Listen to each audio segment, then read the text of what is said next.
Innal hamdalillah nahmaduhu wa nasta'inuhu wa nastaghfiruh wa na'udzu billahi min syururi anfusina wa min sayyiati a'malina may yahdihillahu fala mudilla lahu wa may yudlil fala hadiya lahu. Asyhadu an la ilaha illallah wahdahu la syarika lahu wa asyhadu anna Muhammadan abduhu wa rasuluhu la nabiyya ba'dah. Allahumma salli wa sallim ala nabiyyina Muhammadin wa ala alihi wa ashabihi wa man tabi'ahum bi ihsanin ila yaumiddin. Amma ba'du. Alhamdulillah, ikhwani fid din, jamaah yang dimuliakan oleh Allah Subhanahu wa taala, bersyukur kita kepada Allah pada kesempatan malam yang berbahagia ini kita dapat memulai kembali pengajian kita, majelis ilmu kita ya, setelah 3 bulan lamanya kita tidak melaksanakan pengajian semacam ini. Tapi tentunya mudah-mudahan selama 3 bulan tidak mengaji itu kita tetap mendapatkan catatan pahalanya. Sebab apa? Sebab disebutkan dalam sebuah riwayat itu, seseorang yang sudah rutin mengerjakan suatu amalan lalu terhalang karena ada uzur, karena ada sebab, maka dia tetap mendapatkan pahala tersebut. Sekali lagi, dengan bisa kita mulai kembali walaupun belum 100% ya, kita bebas sama sekali, tapi tentu saja apapun keadaannya, ala kulli hal ini adalah satu nikmat Allah Subhanahu wa taala yang patut kita syukuri. Salawat dan salam semoga senantiasa dilimpah curahkan kepada Nabi kita, Nabi Muhammad sallallahu alaihi wasallam, keluarga, sahabat dan pengikut-pengikut beliau, umat-umat beliau yang tetap istiqamah, tetap teguh di atas jalan agama ini.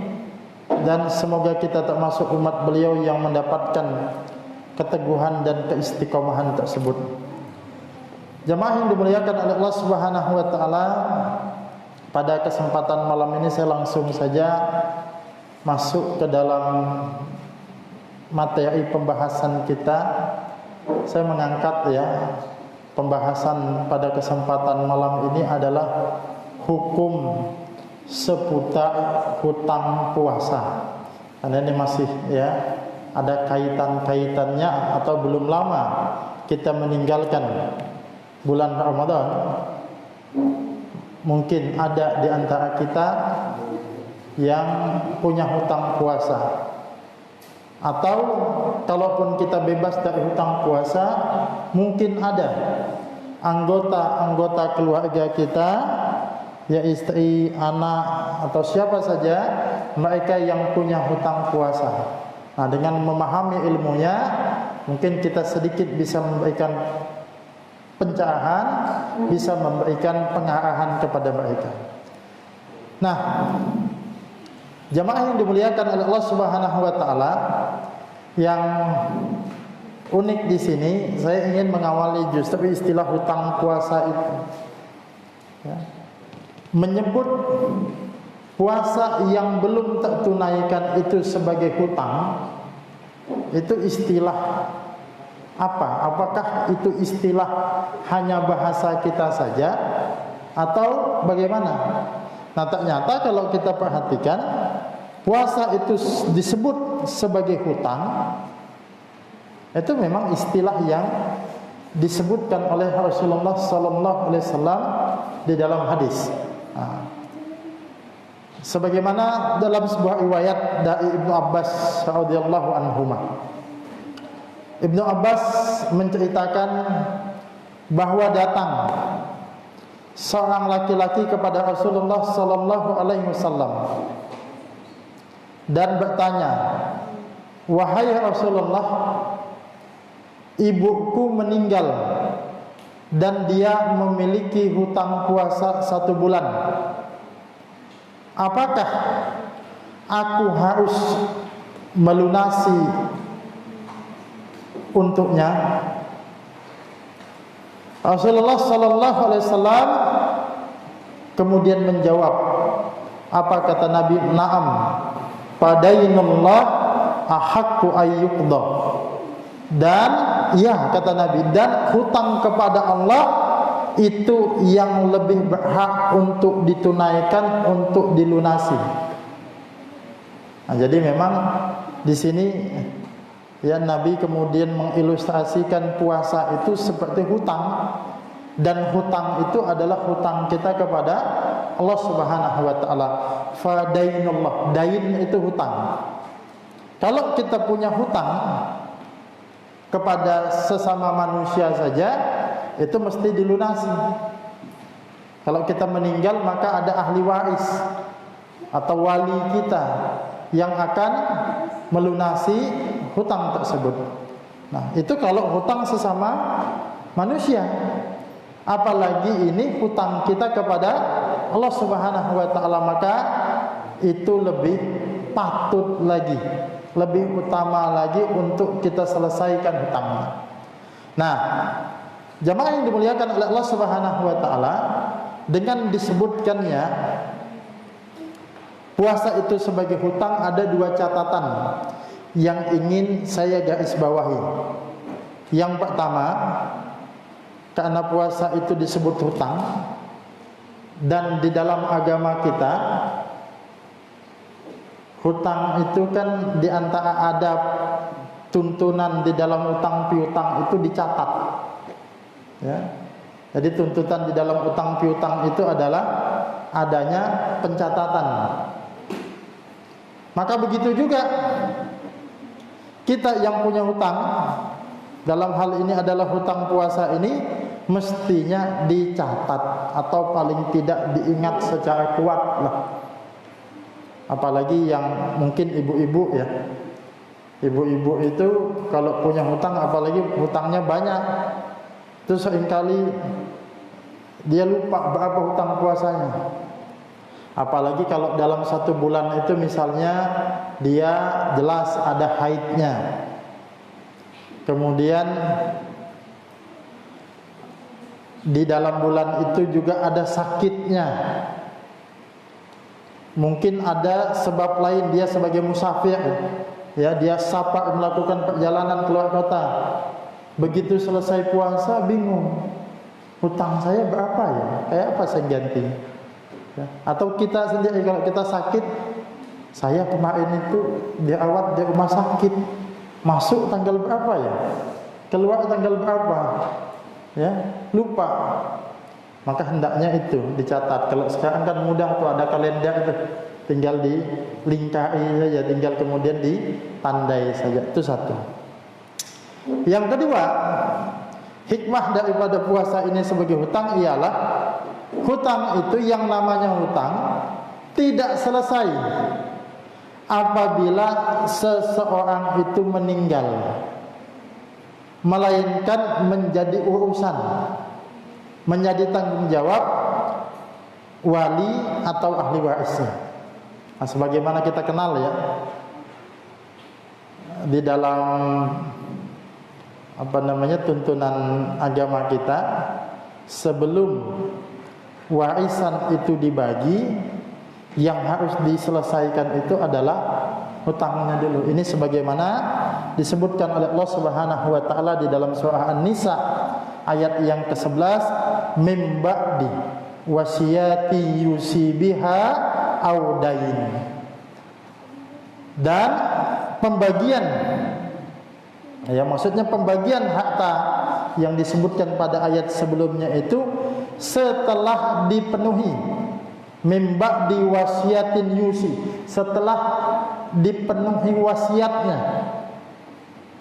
yusi biha, wasiat yang diwasiatkannya, audain, dan hutangnya. Jadi ahli waris jangan kemudian begitu ada warisan langsung dibagi, ya. Tahu-tahu ada wasiat dan kemudian ada hutang yang mesti ditunaikan, itu diselesaikan dulu. Nah, kalau kita melihat nanti di dalam puasa juga begitu. Seseorang yang meninggal lalu punya hutang puasa, maka itu tidak hangus begitu saja, melainkan nanti ada urusan menjadi perkara yang diselesaikan oleh ahli warisnya atau walinya. Makanya nanti ada satu pembahasan tersendiri.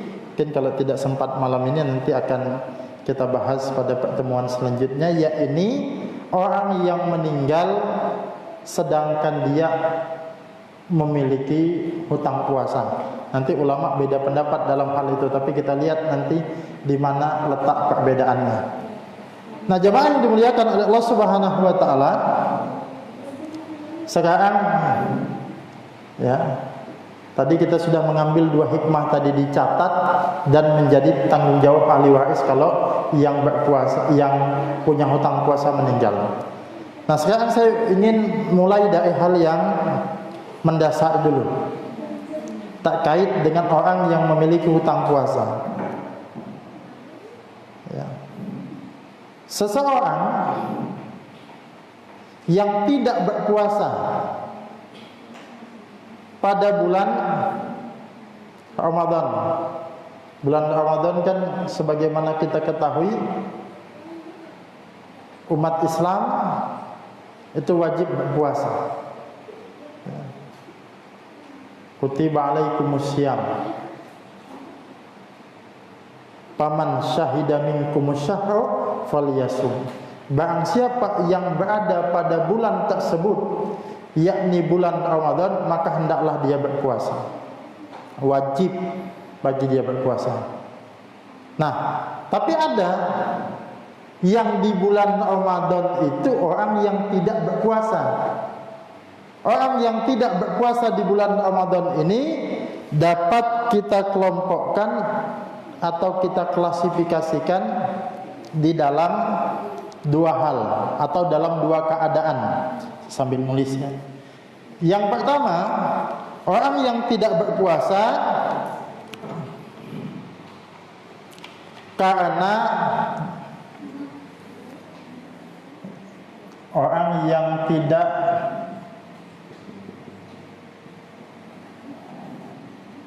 puasa Ramadan. Keadaannya itu dapat kita bagi menjadi 2. Satu, karena ada uzur, ada alasan yang dibenarkan oleh syariat. Seperti apa? Seperti orang yang sakit, faman kana minkum ma'idan aw ala safarin fa iddatum min ayyamin ukhra. Ya. Orang yang sakit, orang yang di dalam ya.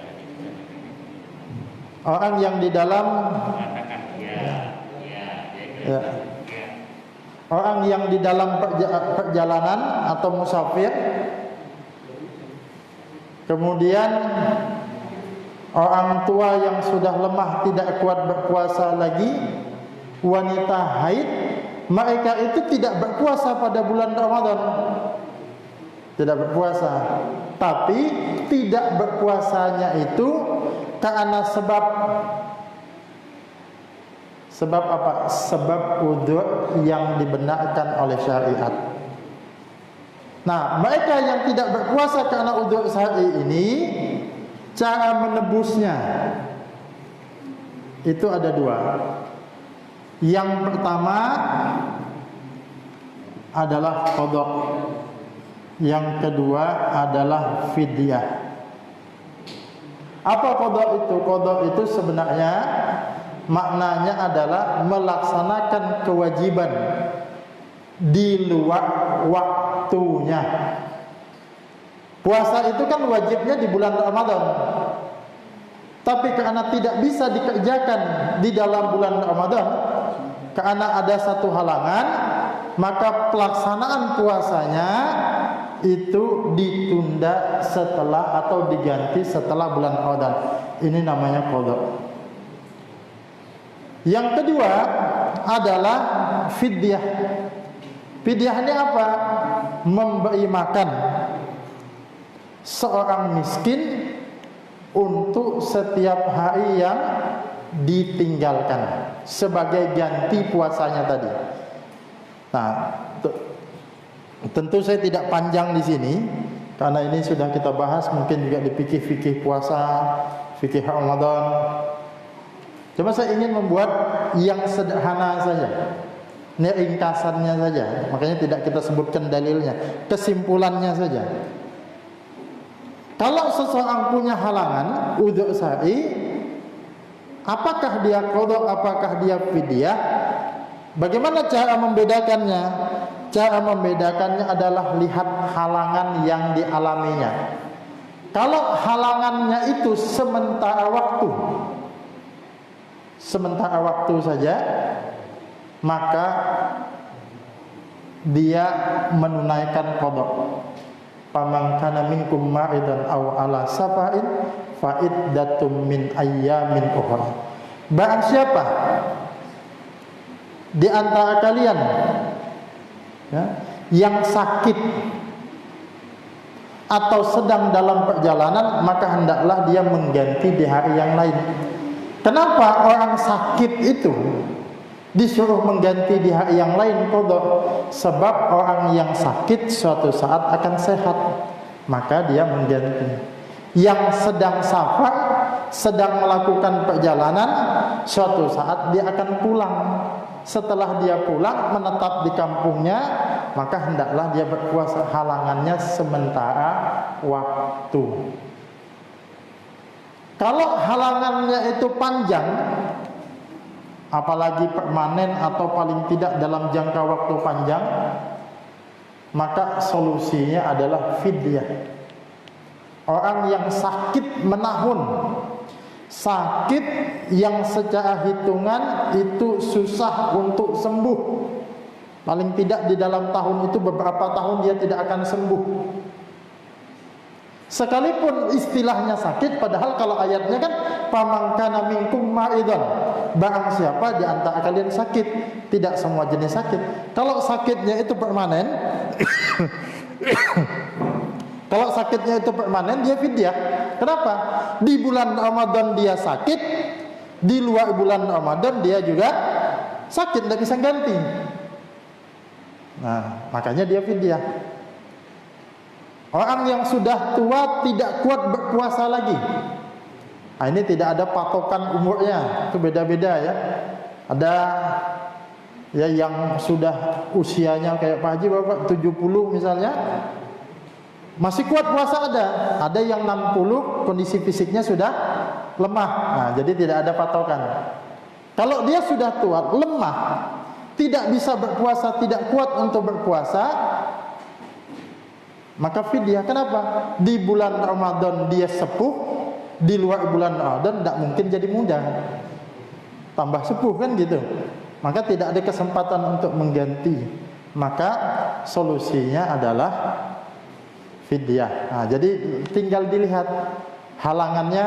Misalnya kan banyak jamaah yang bertanya, Ustaz, orang tua saya atau kakek saya itu sakit, dia tidak berpuasa. Ya, apakah qada apa fidyah? Lihat sakitnya sakit apa. Enggak cuma demam aja, habis itu sehat dia bisa puasa enggak? Sehat dia bisa puasa, berarti qada dia. Tapi kalau dia sakitnya panjang, sudah sepuh, fisiknya lemah, tidak mungkin, maka fidyah. Nah, yang biasanya nanti ini yang biasanya nanti terjadi perbedaan pendapat di kalangan ulama itu adalah tentang wanita hamil, ya, mempunyai istri sedang hamil kemarin tuh, tidak bisa puasa. Itu bagaimana? Apakah qada, apakah fidyah, atau qada dan fidyah? Nah, sekali lagi saya tidak menyebutkan seluruh pendapatnya. Cuma saya simpulkan saja jawabannya. Kalau seandainya ya dia itu hamil, lalu kemudian setelah itu kesulitan untuk mengganti atau waktunya itu sangat terasa sempit dia untuk mengganti, maka solusinya adalah fidyah. Kenapa? Halangannya jangka panjang. Hamil dia, mungkin waktu sudah hamil muda masuk bulan Ramadan. Anggap saja di usia kandungan 3 bulan masuk bulan Ramadan, ya kan? Masuk bulan Ramadan, sudah tidak kuat puasa, mungkin hamil pertama lemah dia. Selesai bulan Ramadan kan masih hamil itu, masih ada 6 bulan lagi. Tidak kuat juga puasa. Ya. Setelah melahirkan dia harus menyusui. Ya, dia memberikan ASI eksklusif misalnya. Tidak sanggup juga dia berpuasa, tidak ada kesempatan bagi dia. Ya. Setelah masuk bulan Ramadan, habis itu hamil lagi dia. Ya kan repot itu. Kalau mesti ada kewajiban qada, sulit dia numpuk-numpuk nanti. Nah, maka itu fidyah. Tapi ya, kalau seandainya dia hamil di bulan puasa, dia tidak bisa, di bulan Ramadan tidak bisa puasa. Ya. Cuma selepas itu mungkin di bulan Ramadan itu sudah hamil tua gitu ya, di usia 9 bulan, di bulan Syawal dia melahirkan. Setelah melahirkan ada nifas 40 hari. Tapi setelah itu dia tidak memberikan ASI. Entah dia yang tidak memberikan ASI atau ASI-nya juga yang tidak keluar, sehingga masih ada waktu yang panjang bagi dia untuk mengganti. Atau kalaupun dia ASI, dia merasa kuat untuk berpuasa, maka solusinya adalah qada. Jadi dilihat kondisinya.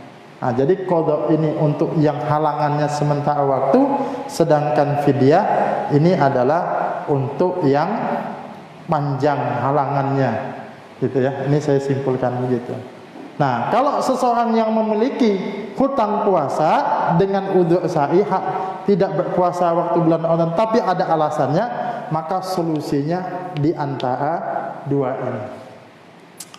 Nah, yang kedua, ada orang yang tidak berpuasa di bulan Ramadan bukan karena udzur.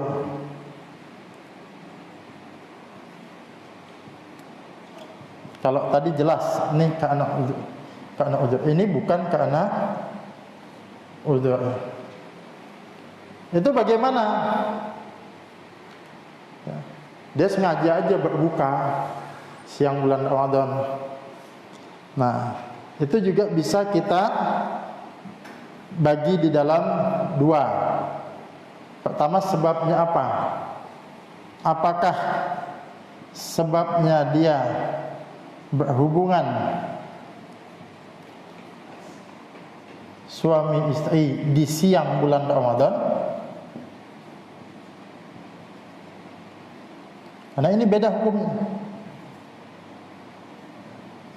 Nah, kalau dia berhubungan di siang hari bulan Ramadan, maka yang dia harus lakukan yang pertama adalah taubat. Karena apa yang dilakukan ini adalah bentuk pelanggaran. Dia tidak berpuasa dan ini pelanggaran, maka dia harus taubat. Kalau ini tadi dia tidak berpuasa, tidak ada keharusan taubat, karena ini dia tidak berpuasa itu bukan karena dosa, tidak sama sekali dosa. Orang melakukan perjalanan misalnya ke Bontang bulan Ramadan, dia mampir di tengah jalan tuh ada tahu Sumedang di situ, ada kenari, sekalipun dia tidak sakit, dalam perjalanan boleh dia mengambil rukhsah itu. Nanti setelah dia elan dia mengganti tanpa harus bertaubat, tidak apa-apa, karena itu bukan kesalahan. Tapi kalau ini tanpa udzur, dia berdosa, maka yang dia lakukan taubat. Ya.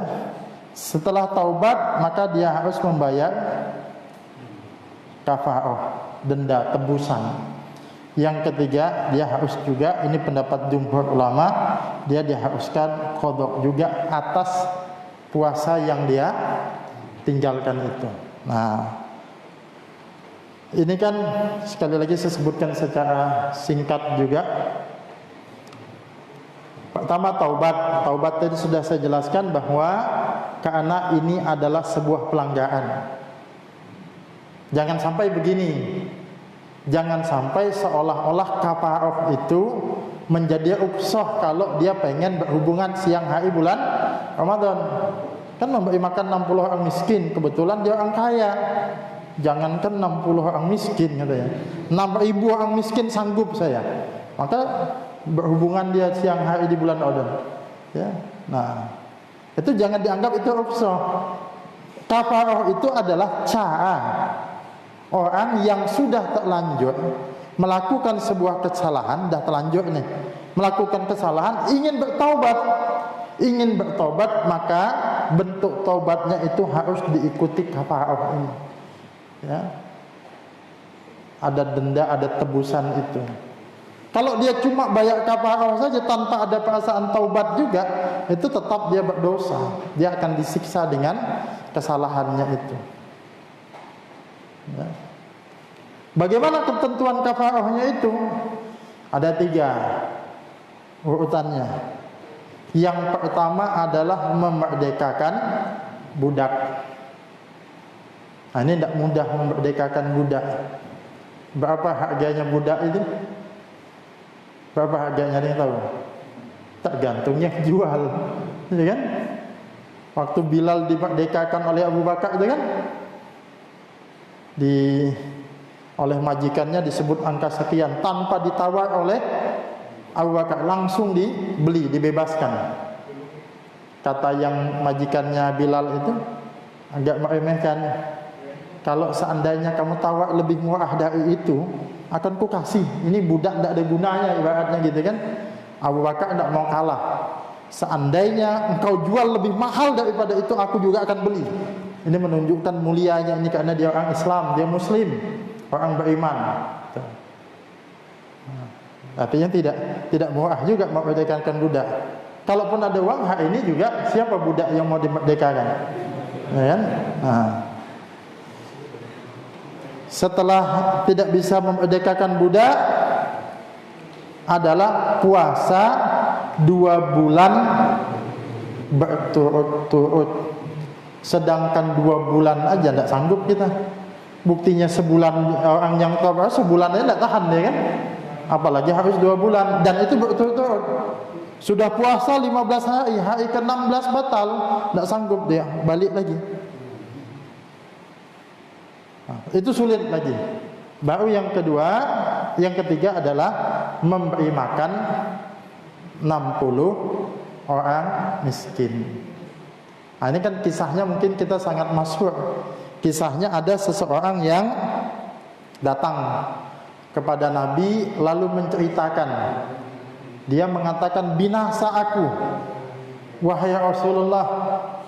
Nah, itu sahabat-sahabat itu kalau melakukan kesalahan, orang-orang pada zaman itu ya, ada yang melakukan kesalahan, tapi setiap mereka melakukan kesalahan, mereka itu segera sadar dan mau mengakui kesalahannya, maka tingkat kesadaran hukumnya tinggi. Selain yang ini kan ada cerita wanita yang berzina juga mengadu kepada Rasulullah, aku telah berzina. Nah, kalau ini dia berhubungan siang hari di bulan Ramadan, lalu datang menghadap kepada Nabi, lalu mengatakan, binasa aku wahai Rasulullah. Ya, binasa aku. Rasulullah kaget. Ada apa denganmu? Apa yang menyebabkan kau binasa? Nah, dia mengatakan, aku telah berhubungan siang hari di bulan Ramadan dengan istriku. Maka Nabi memberikan apa? Tadi pilihan-pilihan tadi. Pilihan pertama, memerdekakan budak, tidak ada yang bisa dia lakukannya. Puasa 2 bulan berturut-turut juga tidak sanggup. Ya, memberi makan 60 orang miskin juga tidak sanggup. Ya, karena apa? Karena tidak apa, dengan apa dia memberi makan? Karena dia orang miskin juga. Rasulullah ketika mendengarkan jawabannya itu tak diam. Begitu Rasulullah tak diam, tidak lama ada orang yang menghadiahkan Nabi sekantong atau segantang kurma. Nah, begitu Nabi menerima itu, Nabi mengatakan, "Mana orang yang tadi?" "Saya, wahai Rasulullah, saya ada di sini." Kata Rasulullah, "Ini untukmu, bersedekahlah." Maksudnya tadi untuk menebus kafaran, bersedekahlah dengan kurma ini, berikan kepada orang miskin. Ya, semacam konfirmasi, ya Rasulullah, diberikan orang yang miskin. Iya, di kampungku tuh tidak ada yang lebih miskin daripada aku, wahai Rasulullah. Ya, Rasulullah kemudian tersenyum sampai terlihat giginya di dalam itu disebutkan. Kata Rasulullah, "Dahlah, pulang, kasih makan keluargamu dengan kurma itu." Apa beberapa hikmah yang bisa kita petik di sini, ya? Pertama, tuh tingkat kesadaran hukum. Makanya orang yang bertakwa itu bukan orang yang tidak pernah melakukan kesalahan sama sekali. Ini yang menceritakan hadis tentang itu kalau tidak salah Abu Hurairah. Artinya waktu laki-laki itu datang, Abu Hurairah itu ada di situ. Dia yang meriwayatkan hadis itu, dia mengetahui. Dia mengaku, "Binasa aku, wahai Rasulullah." Itu ada sahabat yang lain. Antum bisa bayangkan enggak? Kalau itu terjadi di zaman kita, ada orang pengajian nanya, "Ya Rasulullah, bukan Ustaz gitu ya. Saya bulan Ramadan kemarin ya berhubungan dengan istri saya di siang." Coba, apa reaksi jamaah? Nah, jadi satu sisi kenapa orang juga kadang malu mengakuinya, kita juga sering mentertawakannya gitu ya. Makanya solusinya kalau gitu ndak usah ndak usah langsung di pengajian lah, malu dibully, apalagi distatuskan di Facebook, ndak usah ya. Cukup japri saya aja ya. Ada beberapa ya, tapi di daerah lain. Kalau saya tidak sebut di daerah lain nanti siapa ya gitu ya, saling bertanya. Ada yang beberapa kasus, tapi biasanya kata-kata kasus mereka sebelum mengaji.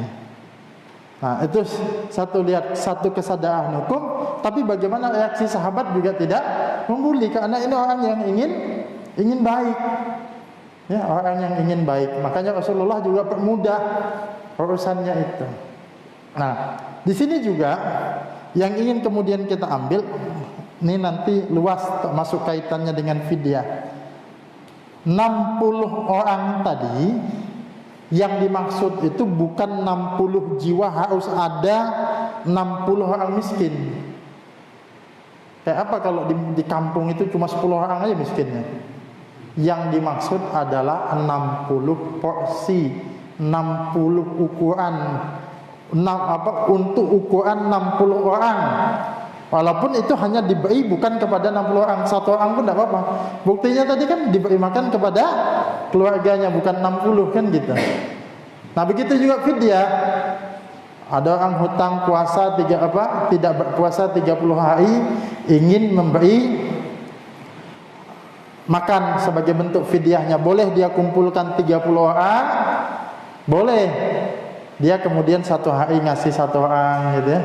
Kalau dia bahan makanan untuk ukuran 30 hari langsung dia sahkan juga boleh, walaupun itu hanya satu orang, boleh 10 orang. Jadi ukurannya bukan mesti 60 atau kalau fidyah tadi mesti kalau 1 bulan mesti 30 orang, tidak. Boleh dengan orang yang sama. Nah, itu jadi taubat. Nah, kemudian di Sahih Fikih Sunnah ini disebutkan juga setelah kafarah dia ada tetap kewajiban untuk qada atas dia tidak berpuasa. Jadi kalau satu kali dia batal maka dia punya kewajiban. Nah, kalau sebab yang lain, ini sebab yang berhubungan suami istri. Kalau sebabnya sebab yang lain, misalnya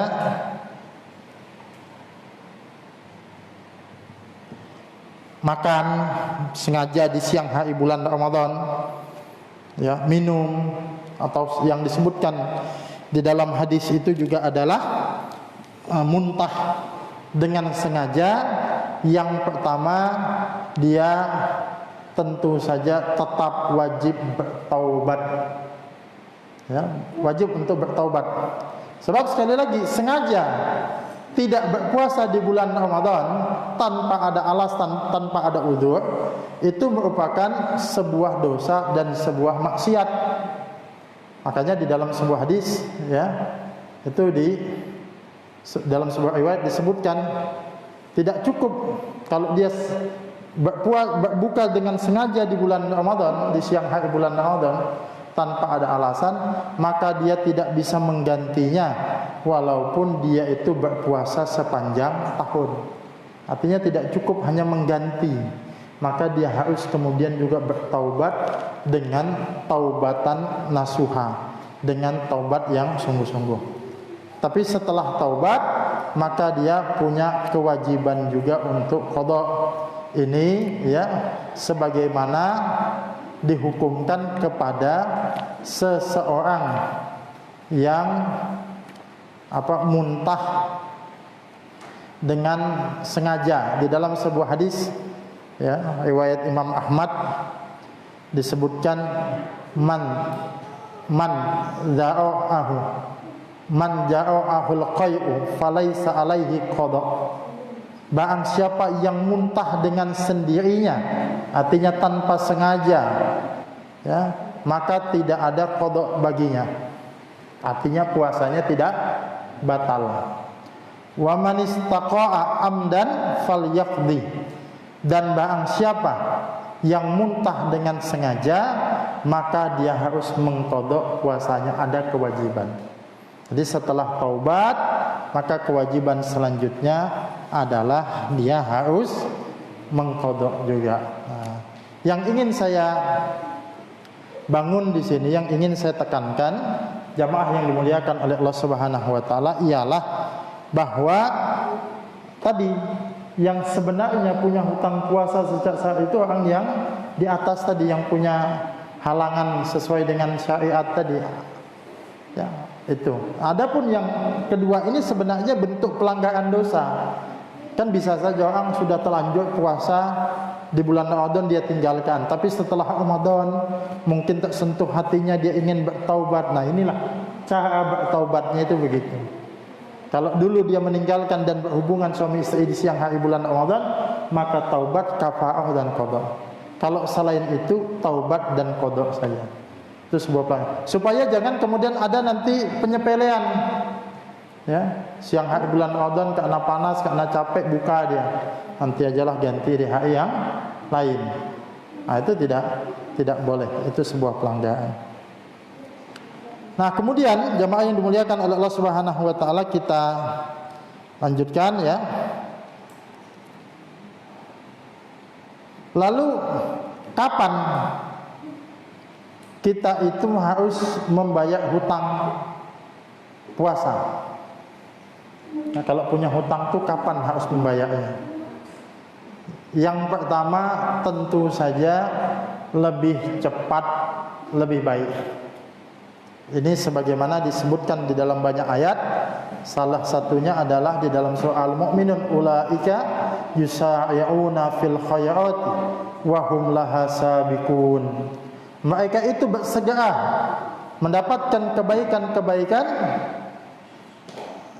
dan mereka itulah orang-orang yang segera memperolehnya. Mereka itu yang segera mengerjakan kebaikan. Artinya kebaikan itu jangan ditunda-tunda. Itu kalau bisa dianjurkan. Tapi seandainya orang menunda, mengakhirkan, itu juga tidak masalah. Artinya walaupun dia sengaja, saya puasanya nanti sajalah. Ini punya hutang puasa, kemarin sakit 2 hari, nanti ajalah puasanya nanti, ya, bulan-bulan nanti saja. Itu boleh. Batas akhirnya kapan? Bulan Sya'ban, sebelum masuknya bulan Ramadan. Ini sebagaimana disebutkan dari Abu Salamah, ia pernah mendengar Rasulullah sallallahu alaihi wasallam bersabda, "Kana yakunu ala shaum min Ramadan. Kana yakunu alayya as-shaumu min Ramadan." Aku dahulu punya kewajiban puasa, kata Aisyah. Famastati'u an aqdiya illa fi Sya'ban.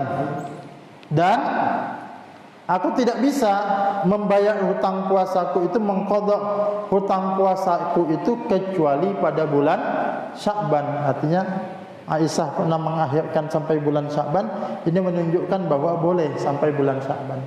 Dan memang di dalam hadis, di dalam ayat, fa'iddatum min ayyamin ukhra, tidak disebut kapan harus menggantinya, yang penting di luar bulan Ramadan. Ya. Nah, dan ketentuannya juga tidak mesti berturut-turut. Kita punya hutang puasa 6 hari, tidak mesti 6-nya dikerjakan betul. Boleh berselang-seling kapan kita mau. Ya. Tapi kalau seandainya ingin berurutan juga boleh. Makanya Ibnu Abbas mengatakan tidak masalah jika melakukannya secara terpisah. Abu Hurairah mengatakan jika mau boleh dia mengerjakan secara berturut-turut. Artinya boleh berturut-turut, boleh kemudian berselang-seling. Ya. Adapun sebuah riwayat yang menyebutkan barang siapa yang memiliki hutang puasa Ramadan, maka laksanakanlah secara berturut-turut dan janganlah ia memutusnya. Hadis itu sanadnya adalah dhaif, sanadnya lemah, ya, sehingga tidak bisa dijadikan sebagai landasan hukum, ya. Hadis riwayat Daruqutni itu. Jadi yang menjelaskan harus berturut-turut, jangan diputus, itu lemah. Jadi boleh punya hutang 6 hari diambil mungkin 2 hari. Kalau orang pekerja berat di kantornya misalnya, ya, dia mungkin ngambil hari Ahadnya karena pas kebetulan dia libur misalnya, gitu. Macam-macam kondisinya orang. Syariat memberikan kemudahan tentang itu. Nah, yang terakhir yang kita bahas, bagaimana kalau seandainya puasanya, hutang puasanya masih ada, sementara sudah tiba lagi bulan Ramadan, ditunda-tundanya nanti, ya, tiba-tiba, ya, malam nonton sidang isbat dia, wih, besok Ramadan sudah, aku masih hutang puasa, kayak apa ini? Nah, repot kan kalau begitu. Nah, ini kesalahan karena menunda-nunda. Nah, bagaimana? Apakah hangus hutang puasanya? Tidak. Dia tetap kemudian punya kewajiban. Nah, di sini ada jawaban dari Syekh bin Baz. Syekh bin Baz mengatakan, orang yang menunda qada puasa sampai Ramadan berikutnya tanpa uzur wajib bertaubat kepada Allah. Harusnya dia mengganti sampai batas ayat bulan Sya'ban, cuma dia melalaikan kewajibannya. Melalaikan kewajiban ini merupakan sebuah dosa, maka dia wajib bertaubat kepada Allah. Dan dia wajib memberi makan kepada orang miskin bagi setiap hari yang ditinggalkan, disertai dengan qada puasa. Dan tidak ada kafarah tebusan selain itu. Hal ini yang dipatwakan oleh beberapa sahabat radhiyallahu anhu.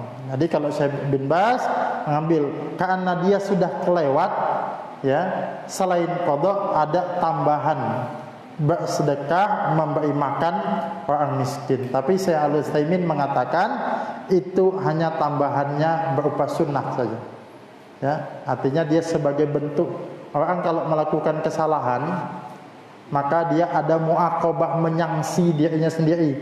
Caranya adalah dengan bersedekah. Tapi sebenarnya tidak wajib karena tidak ada nas. Adapun memang ada beberapa athar dari sahabat yang demikian. Artinya boleh dilakukan, tapi itu bukan satu keharusan. Itu kalau kemudian sengaja dia menunda-nunda, melalaikan. Adapun ya seseorang yang mungkin sudah berniat, tiba-tiba ada satu kejadian menyebabkan dia misalnya kecelakaan, akhirnya tidak bisa mengganti, ya, maka Allah a'lam bishawab, tetap dia diakumulasikan, cuma kedudukannya berbeda. dengan orang yang sengaja menunda-nunda dan melalaikan tadi, ya, melalaikan tadi. Nah, artinya apa? Diupayakan jangan sampai masuk bulan Ramadan berikutnya. Masuk bulan Ramadan berikutnya punya hutang puasa lagi, ya, itu akan terakumulasi dan itu menyebabkan dia menjadi susah. Nah, jamaah yang dimuliakan oleh Allah Subhanahu wa taala, ini beberapa hal yang berkaitan dengan hutang puasa. Saya masih menyisakan lagi untuk bab ini satu pembahasan, yakni bagaimana orang yang meninggal sementara dia punya hutang puasa. Ya. Mungkin ada kerabat kita, orang tua kita, ya, di bulan Ramadan dia tidak bisa berpuasa. Selepas bulan Ramadan belum sempat mengganti puasanya, dia meninggal. Bagaimana, apakah walinya mempuasakan? Nah, dalam hal ini ulama berbeda pendapat. Paling tidak ada 3 pendapat nanti. Nah, nanti akan kita jelaskan pada pertemuan saya selanjutnya 3 pendapat itu dan bagaimana perincian-perinciannya berdasarkan hadis-hadis yang ada. Mungkin cukup itu dulu yang bisa saya sampaikan karena sudah masuk juga waktu Isya. Kalau seandainya ada yang ingin bertanya, boleh nanti ba'da Isya kita lanjutkan sedikit diskusinya. Dari saya cukup sekian. Wabillahi taufiq wal hidayah. Wassalamualaikum warahmatullahi wabarakatuh.